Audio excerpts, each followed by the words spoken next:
a vinda do reino de Deus. O que você pensa quando pensa sobre o reino de Deus? Existem pessoas que acham que o reino de Deus não chegou ainda e vai vir quando acontecer um certo milênio, né? Após uma certa batalha do Armagedão. Então essas pessoas acreditam que Cristo não está reinando, mas reinará no futuro, no reino milenial. Outras pessoas pensam que o reino de Deus ainda não chegou e que só virá quando a terra for transformada num paraíso terrestre, onde uma grande multidão vai morar aqui na terra, no reino de Deus, e 144 mil estarão no céu com Deus, né? Enfim, então, como você pode notar por esses dois pensamentos, há uma confusão sobre o que é o reino de Deus, né? Mas a Bíblia fala da vinda do reino de Deus, né? Muitas pessoas pensam sobre os céus, né? E de certa forma essa resposta é correta até um ponto, mas existe outro aspecto do reino de Deus que nós precisamos descobrir. Então vamos descobrir na Bíblia a verdade inteira sobre o reino de Deus e o que isso significa. Bem, então vamos ler aqui Isaías 2, versículo 1 a 4. E nós vamos ver que existem profecias no Velho Testamento sobre o reino. Isaías 2, versículo 1 a 4. A palavra que em visão veio a Isaías, filho de Amós, a respeito de Judá e Jerusalém. Nos últimos dias acontecerá que o monte da casa do Senhor será estabelecido no cimo dos montes e se elevará sobre os outreiros. E para eles afluirão todos os povos. Irão muitas nações e dirão: vinde e subamos ao monte do Senhor e à casa do Deus de Jacó, para que nos ensine os seus caminhos e andemos pelas suas veredas, porque de Sião sairá a lei e a palavra do Senhor de Jerusalém. Ele julgará entre os povos e corrigirá muitas nações. Essas converterão as suas espadas em relhas de arado e suas lanças em podadeiras. Uma nação não levantará espada contra a outra nação, nem aprenderão mais a guerra. Muito bem. Então essa é a profecia de Isaías. Isaías viveu e pregou mais ou menos no ano 750 antes de Jesus nascer, e ele cita aí na sua profecia os últimos dias, né? E acontecerá nos últimos dias, diz o Senhor. Então, a vinda do reino de Deus aconteceria, né, nos últimos dias, ou estabelecendo os últimos dias. E note bem que ele diz que ele corrigirá, né, muitas nações. Então, todas as nações afluiriam, né, para Jerusalém, no sentido de voltar-se para eles, né? Virão muitas nações e dirão: subamos à casa do Senhor para que Ele nos ensine os seus caminhos. Então note bem aí que esse reino, quando viesse, não seria um reino restrito aos israelitas, né? Mas todas as nações estariam envolvidas, né? E também ele cita Jerusalém, porque de Sião sairá a lei e a palavra do Senhor de Jerusalém. Então na profecia, Jerusalém se torna um ponto de partida para a vinda do reino, né? Ou seja, de lá é que vai partir o reino de Deus em direção a todas as nações. E esta última frase diz que as nações converterão suas relhas de arados em lanças, e as suas lanças em podadeiras, né? Uma nação não se levantará contra outra, não aprenderão mais a guerra, né? Quer dizer, quando você lê nação, você tem que entender no sentido de etnias. O mundo não era geograficamente e politicamente dividido como são hoje, né? Mas existiam várias etnias e muitos povos viviam junto com outros e misturados. Então a ideia é que haveria uma paz entre pessoas de etnias e raças diferentes, né? Uma tendência para a paz quando o reino de Deus viesse. Vamos ver Daniel capítulo 2, versículo 44. Daniel capítulo 2, versículo 44. Mas nos dias destes reis, o Deus do céu suscitará um reino que não será jamais destruído. Este reino não passará a outro povo, esmiuçará e consumirá todos este reino, mas ele mesmo subsistirá para sempre. Muito bem. Então fala aí da estátua que Nabucodonosor viu, né? E falava dos 4 impérios mundial, a Babilônia, os Medo-Persas, o Império Grego e o Império Romano, o grande Império Romano. E aí diz que nos dias destes reis, né, do quarto reino, dos reis romanos, né, o reino seria estabelecido. Deus estabeleceria o seu reino, né, no dia dos imperadores chamados Césares, né? Então o reino seria estabelecido por quanto tempo? Para sempre. Para sempre, né? Então ele é estabelecido e não é estabelecido uma segunda vez ou é conquistado por outro povo como os reinos anteriores a ele, né? Seria um reino estabelecido para sempre. Então nós temos um aspecto de eternidade em relação à vinda do reino de Deus. Vamos ler Daniel capítulo 7, versículo 13 e 14. Daniel 7, 13 e 14. Eu estava olhando nas minhas visões da noite, e eis que vinha com as nuvens do céu, um como filho do homem, e dirigiu-se ao ancião de dias, e os fizeram chegar até ele. Foi-lhe dado domínio e glória e o reino, para que os povos, nações e homens de todas as línguas o servissem. O seu domínio é domínio eterno, que não passará, e o seu reino jamais será destruído. Muito bem. Então diz aí, né, um semelhante a filho do homem, vindo nas nuvens do céu, mas não desceu para a terra, mas foi diretamente conduzido a Deus, o Pai. E Deus, o Pai, o ancião de dias, o antigo de dias, lhe entregou nas suas mãos o reino, o domínio, a glória, para que homens e povos de todas as línguas o servissem. O seu domínio é o domínio eterno e jamais será destruído o seu reino. Está vendo? É uma clara alusão à ressurreição de Cristo e a sua, né, digamos, o seu assentar-se à direita de Deus Pai Todo-Poderoso. Amém? E começando então a sua influência no mundo dos homens. Vamos ler Daniel capítulo 7, versículo 18. Mas os santos do Altíssimo receberão o reino, e o possuirão para todo sempre, de eternidade em eternidade. Muito bem, então os santos do Altíssimo possuirão o reino para todo sempre. Então o reino partilhado com pessoas santas, com pessoas separadas, consagradas por Deus, que vivem de acordo com a sua vontade. Então note bem que Isaías falou dos últimos dias, mas também falou de todas as nações. E ele focou em Jerusalém, o monte da casa do Senhor. Daniel falou que o reino seria estabelecido para sempre, mediante o Filho do Homem, que receberia glória para que povos e nações de línguas diferentes o servissem. E que os santos possuiriam o reino para sempre.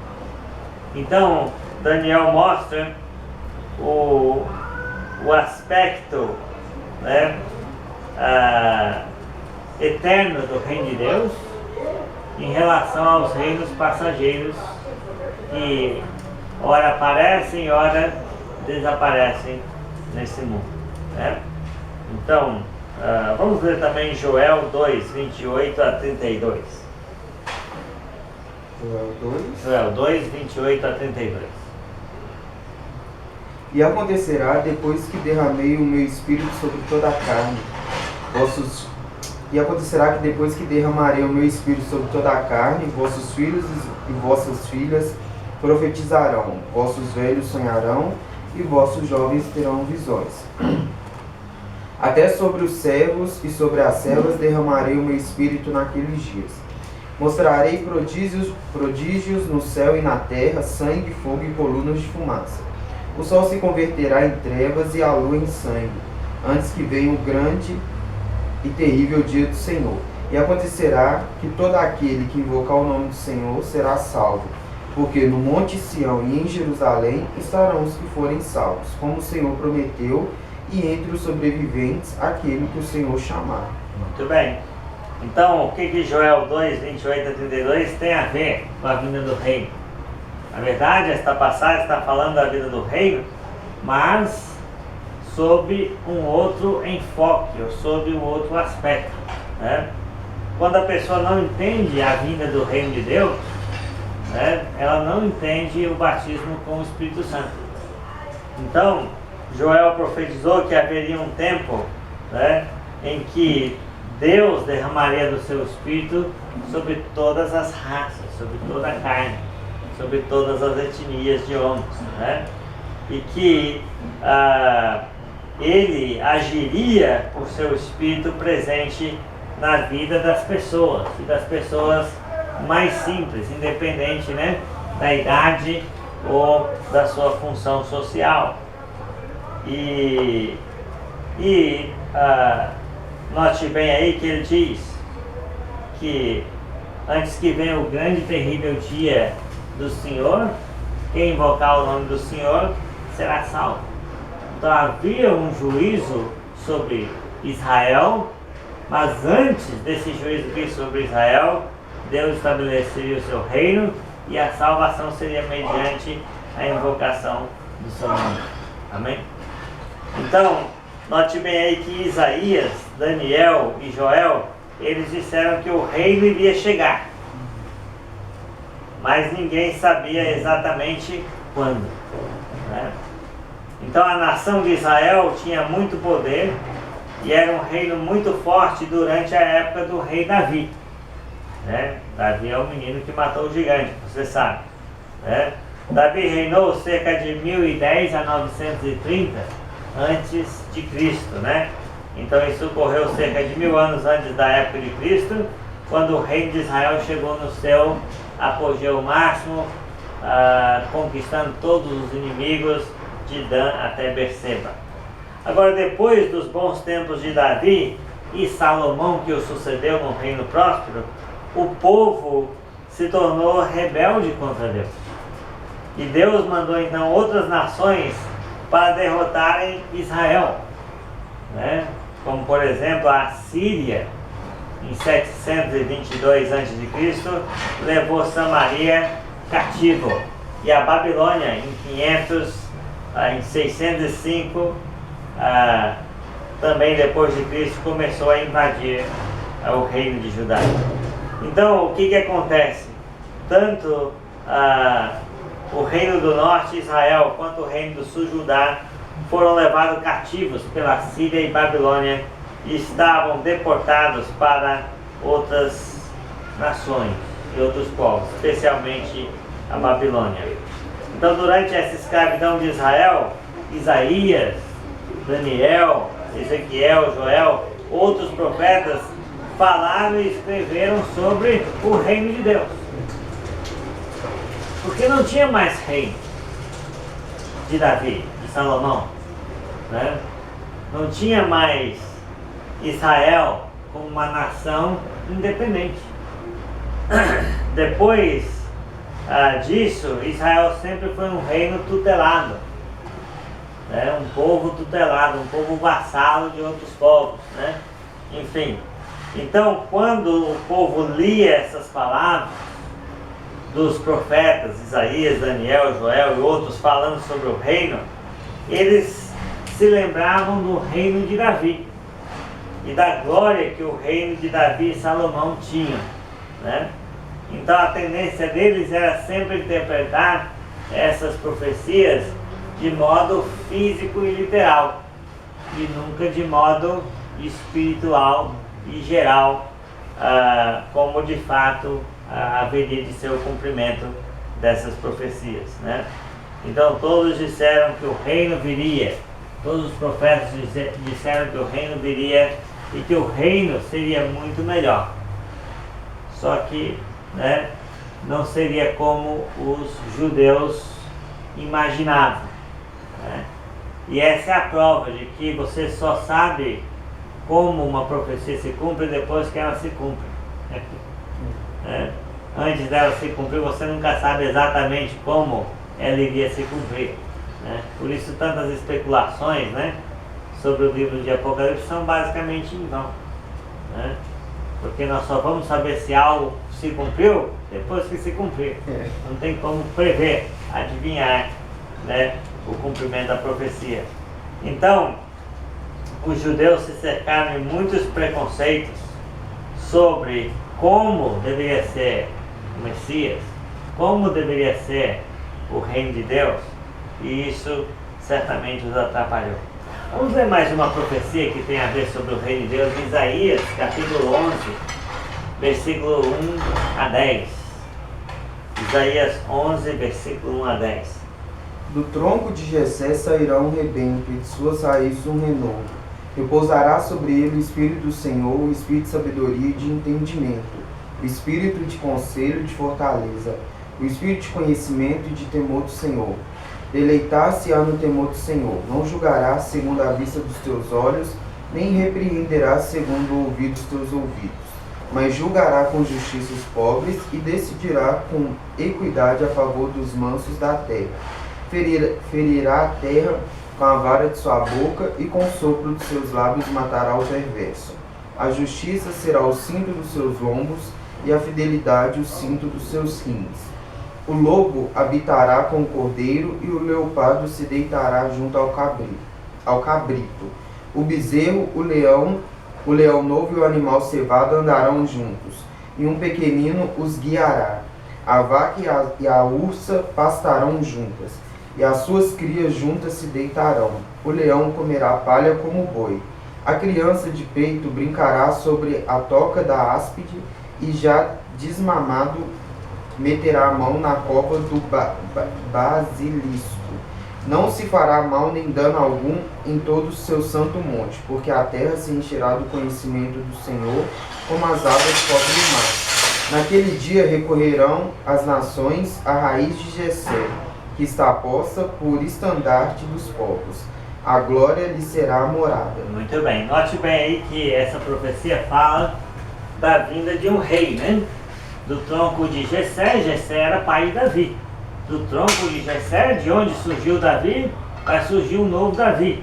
Do tronco de Jessé sairá um rebento das suas raízes, um renovo. O que isso significa? Quando Isaías escreveu, Israel estava como um toco seco, né, cortado. Então, qual a esperança? A esperança viria com a vinda de um novo Davi. Então, o Messias seria um descendente físico de Davi, né? E aí diz, repousará sobre ele o Espírito do Senhor, o Espírito de conselho, de fortaleza, de força, de sabedoria e de temor do Senhor. Então esse novo rei que viria, sendo descendente de Davi, ele não iria ser como os outros reis ímpios que Israel havia experimentado, mas ele teria a plenitude do Espírito Santo. Amém? Então está claro, então o Espírito do Senhor, o Espírito de conselho, fortaleza, força, sabedoria, entendimento, estaria sobre ele. Aqui está falando de Jesus, né? De Jesus, exatamente, né? Mas quando você lê essa profecia, você tem que pensar que há um contraste enorme entre, né, esse rei ideal descrito na profecia e os reis ímpios que Israel havia experimentado, que Judá havia experimentado, né? Mas esse rei vai ter a plenitude do Espírito Santo, né? E aí diz que ele não julgará segundo a vista dos seus olhos, segundo o ouvido dos seus ouvidos, né? Mas julgará com justiça, porque a equidade será o cinto dos seus lombos, né? A justiça, né, o cinto dos seus rins, e ele com a sua boca ferirá o perverso.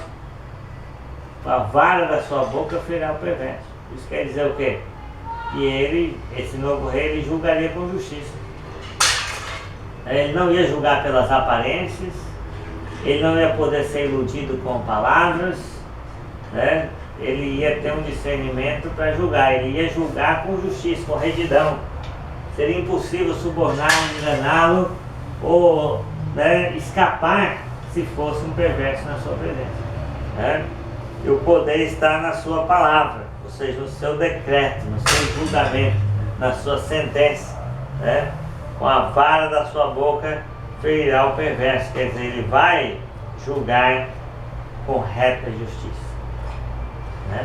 Não, esse versículo 6 aí, o lobo habitará com o cordeiro. Esse lobo é os falsos profetas, no caso? Não, aí nós temos que entender qual que é o contexto, né? Lembra que ele está falando de um descendente que vai nascer. É, porque eu não entendi essa parte dos animais aqui. Isso, então nós vamos chegar lá. Então o reinado de justiça, né, desse novo rei, geralmente a justiça gera paz, né?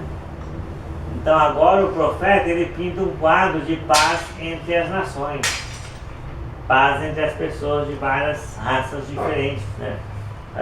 E aí você vê que a ênfase não está nos animais, mas está na criança. Existe uma criança nesse quadro. Essa criança está conduzindo esses animais. Lembra? E um pequenino de peitos guiará. Guiará quem?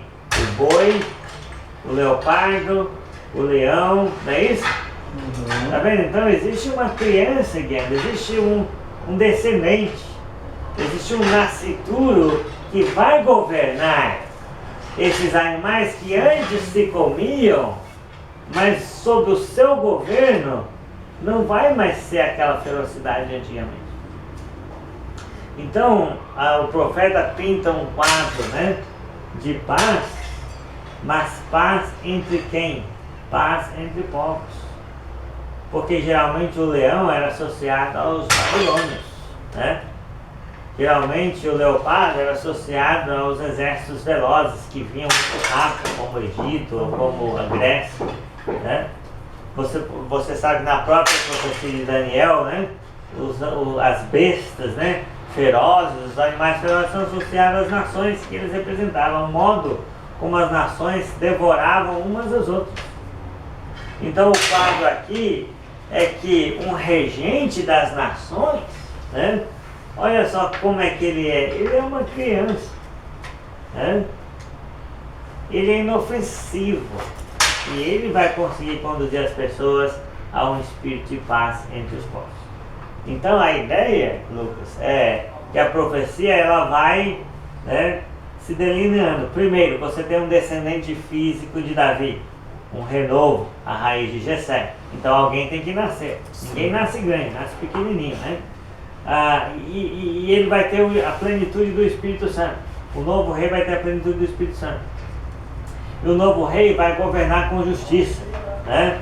Porque a verdade, a equidade, né? E ele não vai julgar pelas aparências e vai realmente o perverso está feito com ele, né? Ele vai defender os oprimidos. Ele vai governar com justiça. O novo rei, né, que é descendente físico de Davi, tem plenitude do Espírito Santo, governa com justiça. E qual que é o resultado desse novo governo?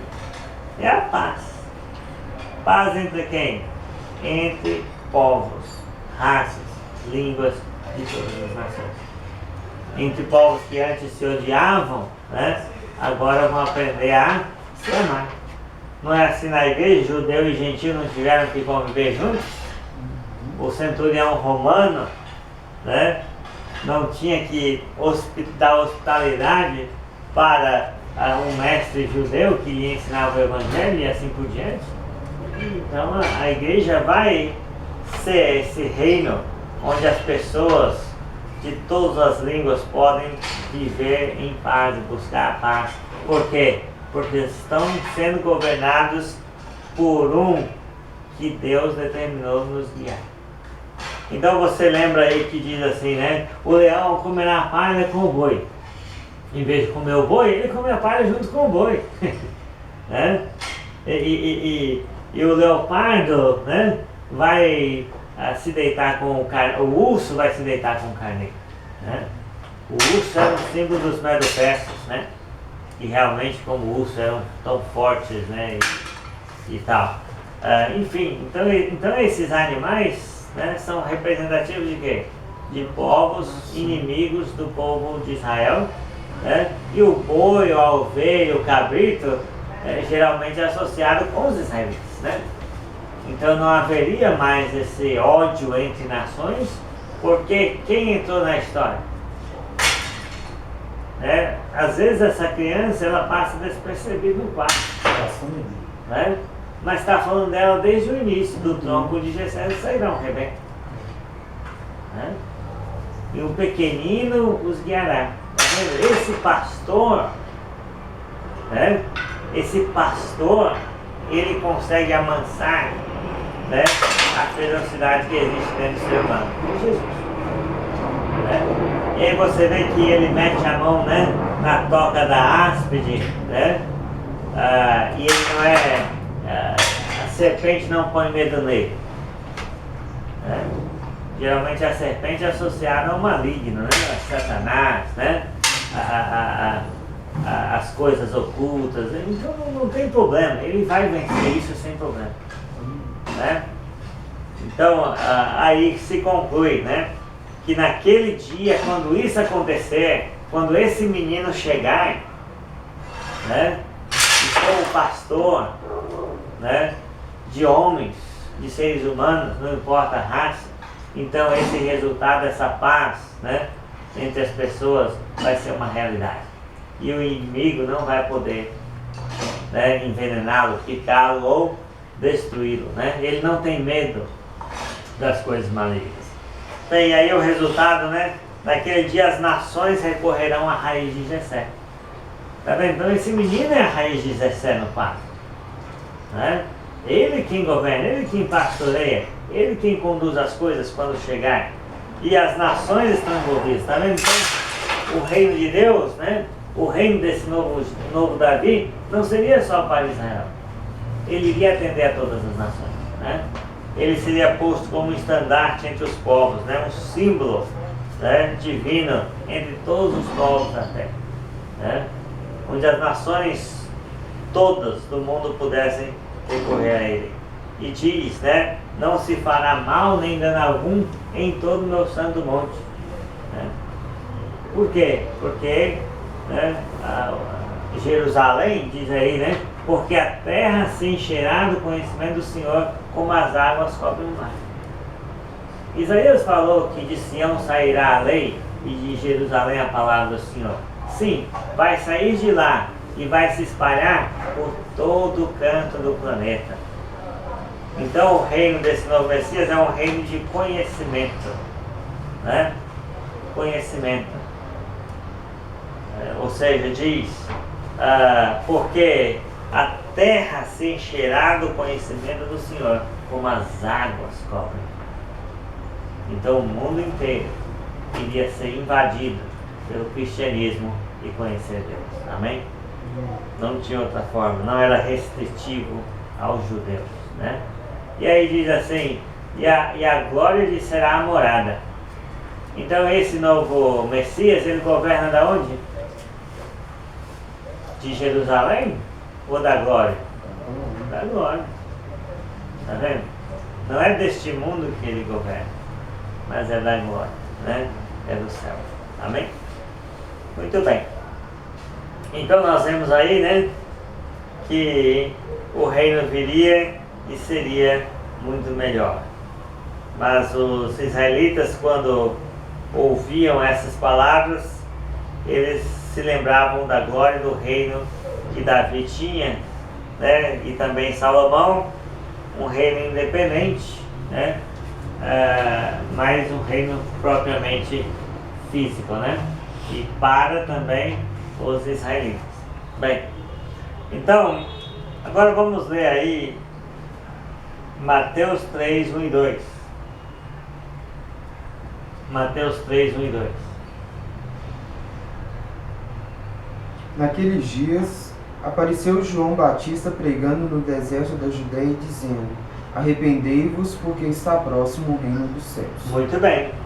Então, João Batista, ele começa a pregar mais ou menos a partir de 20 depois de Cristo, a 28 ou 28 depois de Cristo, e ele começa dizendo que o reino, né, estaria o quê? Próximo. Exatamente. Então o reino não foi estabelecido antes de Jesus chegar, porque João disse ao povo que o reino estava próximo. Está vendo? Arrependam-se, porque está próximo o reino dos céus. Então note bem que quando o povo ouviu que o reino estava próximo, qual que era então a expectativa do povo que ouvia João Batista pregar? O reino tinha que chegar e se estabelecer durante a geração deles. Porque se o reino, né, fosse muito para o futuro, então seria uma incoerência de não chamar o povo para se arrepender, porque o reino estava próximo. Entendi. Né? Então a gente tem que entender como é que soa para o povo, né? Quando João Batista começa a falar isso, ele cria a expectativa no povo. Se o reino iria ser estabelecido 2000 anos depois, no milênio, que não chegou ainda, né? Digamos assim, como é que o povo iria poder confiar em João como profeta? Né? João seria mentiroso, falso profeta, se o reino realmente não fosse estabelecido durante a geração que ouviu João pregar. Certo? Então, você vê aí as profecias do Novo Testamento sobre o reino. João Batista, na primeira folha do Novo Testamento, você já tem a ideia do que? Todas aquelas profecias sobre o reino vai se cumprir agora. Porque já está próximo. Mateus 1 é a genealogia de Jesus, Mateus 2 é o nascimento de Jesus, Mateus 3 já vai falar do ministério de Jesus, mas fala de João primeiro. E a primeira pregação que você ouve é o quê? O reino de Deus está próximo. Amém? Então João está profetizando que o reino está próximo. É uma profecia. Então o reino tem que se cumprir ainda dentro do Novo Testamento. Dentro daquela geração de homens que ouviam João pregar. Bem, olha só então Mateus 4,17.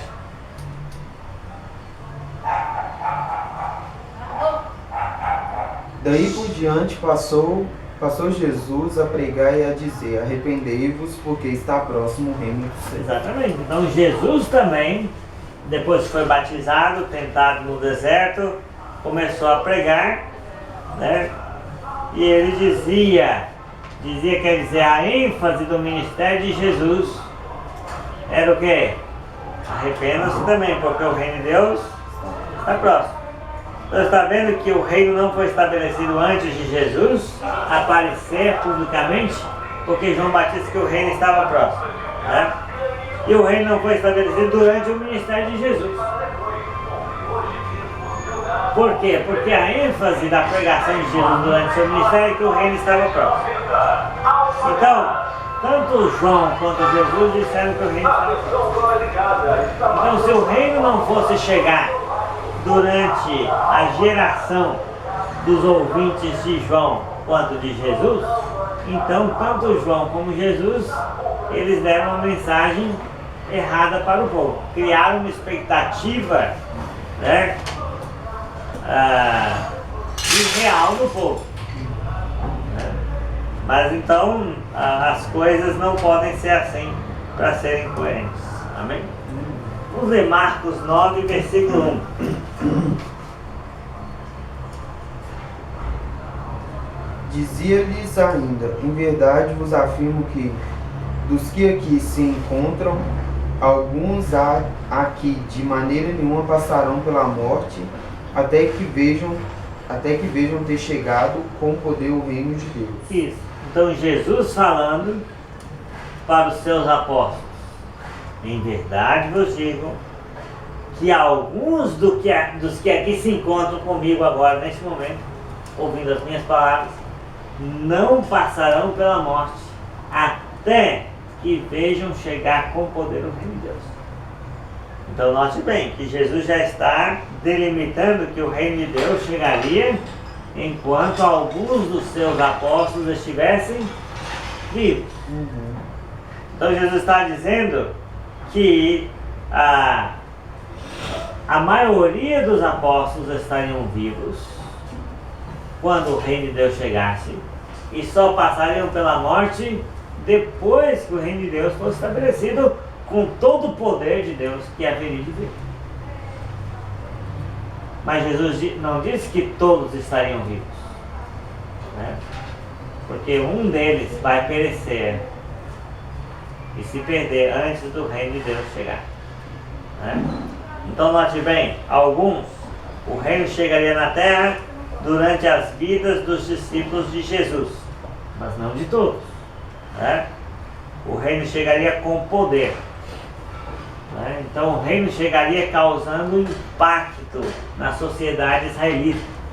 O reino não seria invisível, né? Oculto, místico. Não, ele chegaria com poder, visivelmente causando impacto na sociedade israelita. O poder de Deus seria sentido no estabelecimento do reino.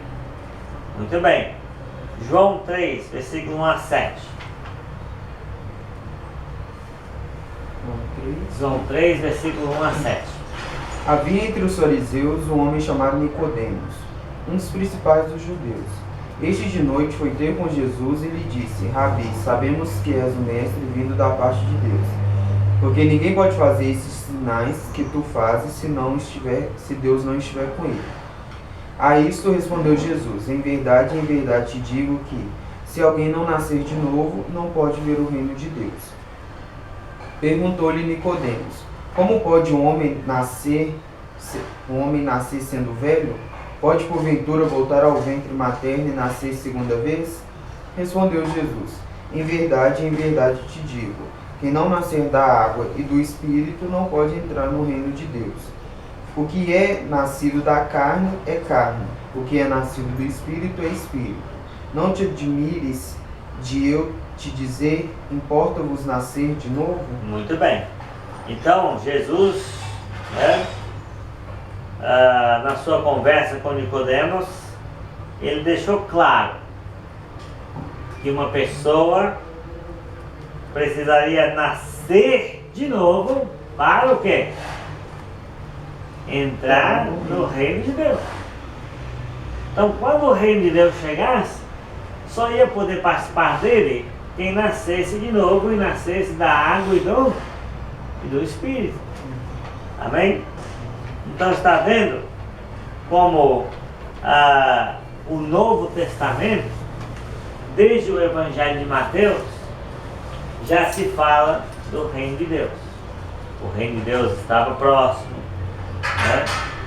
O reino de Deus estava próximo. Jesus também confirmou que estava se aproximando mais ainda. Falou que alguns estariam vivos para ver o reino de Deus chegar, e o reino chegaria com poder. E também está dito aqui que uma pessoa precisaria nascer de novo para entrar no reino. Está vendo? Então, nascer de novo, né? Se é possível uma pessoa nascer de novo, né? Então o reino de Deus já existe. E as pessoas podem, inclusive, entrar e participar dele. Vamos ver Mateus 16, ou melhor, Lucas 17, versículo 20 e 21. Lucas 17, versículo 20 e 21. Interrogado pelos fariseus sobre quando viria o reino de Deus, Jesus lhe respondeu: não vem o reino de Deus com visível aparência, nem dirão, ei-lo aqui, ou lá está, porque o reino de Deus está dentro de vós. Está vendo? Então, interrogado pelos fariseus, uma pergunta direta que eles fizeram: quando vai vir o reino de Deus? Como nós podemos saber identificar? E Jesus responde diretamente também: não vem o reino de Deus do jeito que vocês estão pensando. Não vem o reino de Deus com visível aparência, né? Não poderei dizer eu aqui ou lá está, porque o reino de Deus estar dentro das pessoas. Né? Ele vai envolver as pessoas e vai estar dentro das pessoas, porque não é físico. E as pessoas de religiões que acham que o reino de Deus ainda não chegou, por um motivo ou por outro, na verdade elas querem, né, ver o reino de Deus com visível aparência. Dizer, está aqui, está acontecendo lá, olha lá. Mas Jesus diz que não é assim. Amém? Não é físico. Mateus 16, versículos 13 a 19. Mateus 16, versículos 13 a 19. 13 a 19. Indo Jesus para os lados de Cesareia de Filipe, perguntou aos seus discípulos: quem diz o povo ser o Filho do Homem? E eles responderam: uns dizem João Batista, outros Elias e outros Jeremias, ou alguns dos profetas. Mas vós, continuou ele, quem dizeis que eu sou? Respondendo Simão Pedro disse: tu és o Cristo, o Filho do Deus vivo. Então Jesus lhe afirmou: bem-aventurado é Simão Barjonas, porque não foi carne e sangue que tu revelaram, mas meu Pai que está no céu. Também eu te digo, tu és Pedro, e sobre essa pedra edificarei a minha igreja, e as portas do inferno não prevalecerão contra ela. Dar-te-ei as chaves do reino dos céus. O que ligares na terra será sido ligado nos céus, e o que desligares na terra terá sido desligado nos céus. Muito bem. Então é digno de nota que Jesus, né, questionou a sua identidade nas bandas de Cesareia de Filipe. Cesareia era uma cidade construída pelo tetrarca Filipe em homenagem a César. César era o dono do mundo, o imperador, né? E Jesus ali naquela cidade, naquelas cercanias, ele pergunta: que diz o povo ser o Filho do Homem? E muitas pessoas têm um monte de ideias sobre Jesus, né? Mas a certa é que ele é o Messias, né? Messias para os judeus era rei, né? Ele é o Messias e ele é o Filho do Deus vivo. E Jesus disse a Pedro, né? Você disseste bem, e sobre esta pedra edificarei o quê? A minha igreja. E as portas do inferno, do Hades, da morte, não poderão vencê-la. E também logo em seguida Jesus diz uma coisa interessante: dar-te-ei o quê? As chaves do reino dos céus. O que ligares na terra terá sido ligado nos céus. O que desligares na terra terá sido desligado no céu. Então o que acontece nesta passagem? Nós temos a igreja e o reino, né, em paralelo. Quando Jesus estabelecesse a sua igreja, quando Jesus edificasse a sua igreja, Pedro receberia o quê? As chaves do reino. Está vendo? Então é como se a igreja e o reino fossem sinônimos do mesmo ato divino, né? Ou seja, Jesus estabelece a sua igreja, né? E Pedro recebe as chaves do reino.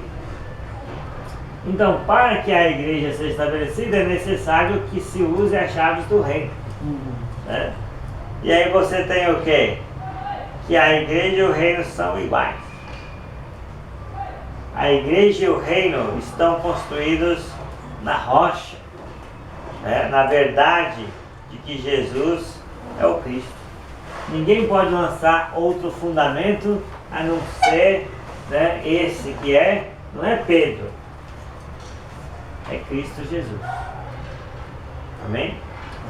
Então Pedro receberia as chaves, né? Para que serve a chave? Para abrir ou para fechar, para dar acesso ou para negar. As chaves aqui representa a autoridade apostólica para determinar os termos da salvação. né? Ou seja, o que fosse feito pelos apóstolos estaria pré-determinado por Deus. O que fosse negado, né, pelos apóstolos estaria pré-determinado por Deus também. Então a ligação entre o céu e a terra acaba sendo a doutrina dos apóstolos. E assim o reino de Deus pode chegar aos seres humanos, através da obediência à doutrina dos apóstolos. E a igreja é o povo que obedece à doutrina dos apóstolos. Amém? Bem, então vamos ler Lucas 24, 44 a 49. Lucas 24, 44 a 49. A seguir, Jesus lhe disse: são essas palavras que eu vos falei, estando ainda convosco. Importava se cumprisse tudo o que de mim está escrito na lei de Moisés, nos profetas e nos salmos.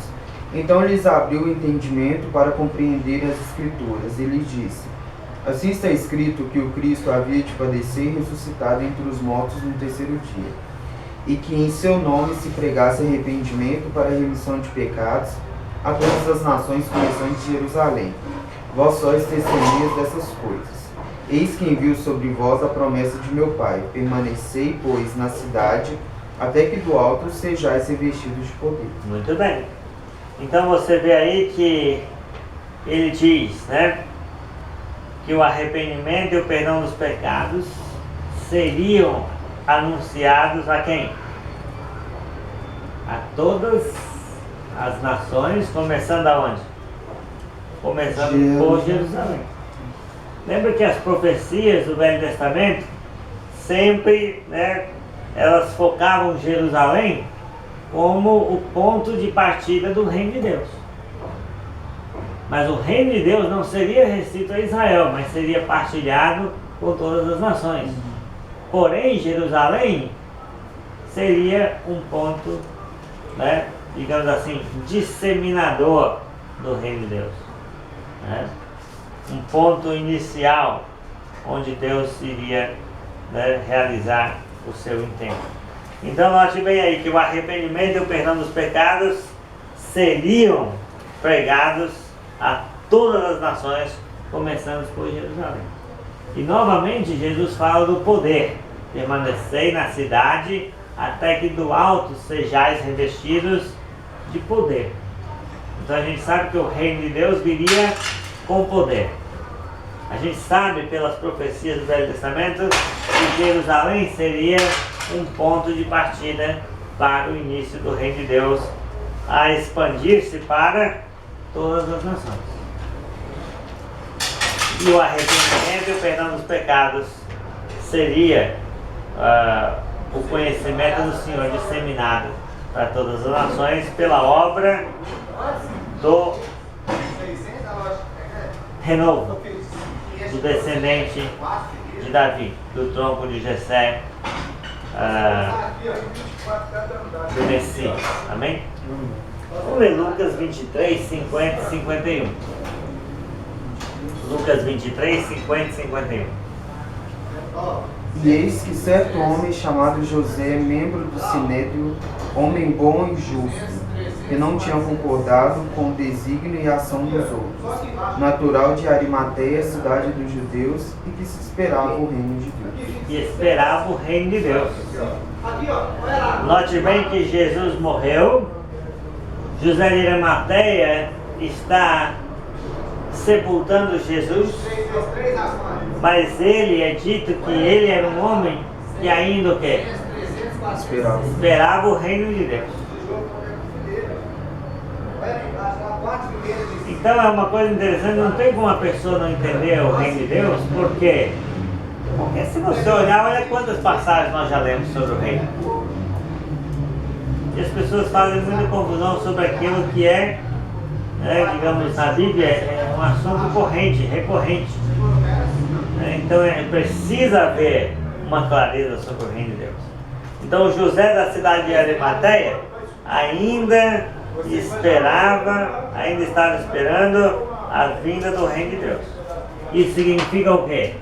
Que o reino de Deus não foi estabelecido antes de Jesus, né, aparecer. Não foi estabelecido depois que Jesus apareceu no seu ministério e que o reino de Deus ainda não tinha chegado logo depois da sua morte. Amém?